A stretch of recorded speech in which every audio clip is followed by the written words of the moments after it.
Bem, continuando o nosso assunto de logaritmo, aqui eu quero mostrar para vocês a mudança de base. A mudança de base é uma propriedade muito importante e muito cobrada nas provas, tá? Porque o aluno ele começa a fazer as questões assim e acha que a sua resposta está errada. Só que aí uma mudança de base a gente chega na resposta certa. Então vamos conhecer como é que funciona aqui a mudança de base. Coloquei aqui para vocês. Se eu tenho o log de A na base B, porém na questão só me fala na base C.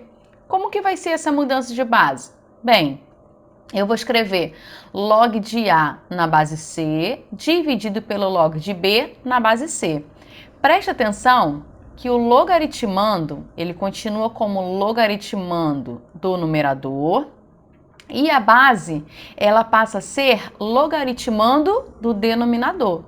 E a base C é uma base que eu quero. Vocês vão ver muito isso nas questões. Vai ser a base que você quer, aquela que você precisa, aquela que favorece fazer na questão. Então, a princípio, a parte básica é isso daí. Sempre que eu falar de mudança de base, você vai lembrar da divisão entre logaritmos em que o logaritmando permanece como logaritmando para o numerador e a base ela permanece agora como logaritmando do denominador. E C é a base que eu quero. Vamos a um exemplo para vocês entenderem o que eu estou falando para vocês. Aqui eu coloquei assim, ó, expresse na base 3, ou seja, eu tenho esse log aqui, log de 7 na base 2 e o log de 5 na base 2. Só que eu não quero que fique nessas bases. Eu quero que todos eles estejam na base 3. Então, como vai funcionar? Eu vou reescrever isso aqui, ó, simples. Vai ficar log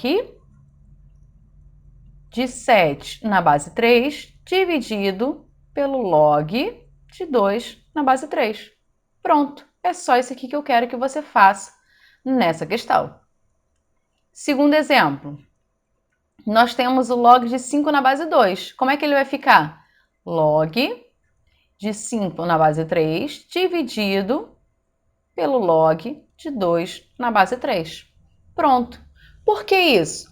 Porque, de repente, a questão ela pode me dar o valor do log de 5 na base 3 e o log de 2 na base 3, mas não me fala o valor do log de 2 na base 5.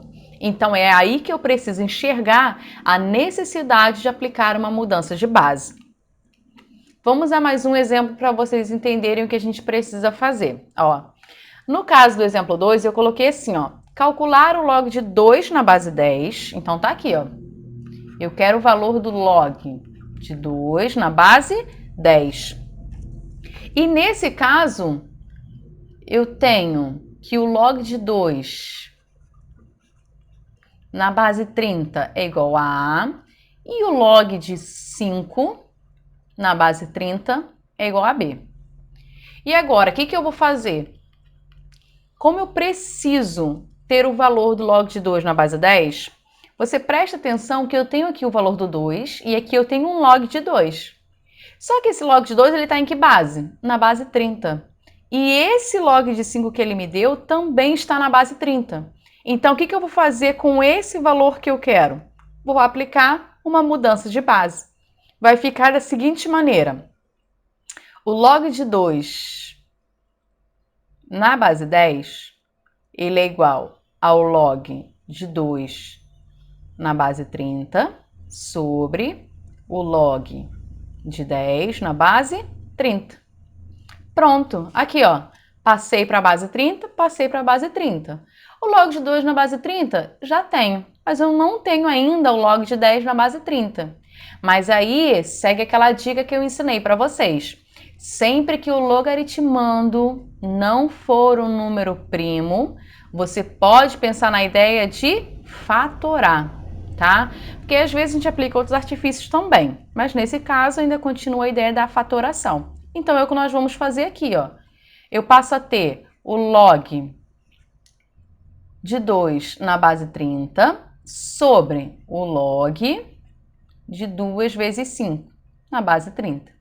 Opa, tem uma multiplicação no logaritmando, significa que eu preciso fazer o quê? Abrir somando. Então, vai ficar assim, ó, log de 2 na base 30 mais o log de 5 na base 30. Pronto, agora não me falta mais nada. Log de 2 na base 30 vale A, log de 2 na base 30 vale A, e o log de 5 na base 30 vale B. Isso aqui é muito comum de cair nas provas, fiquem atentos.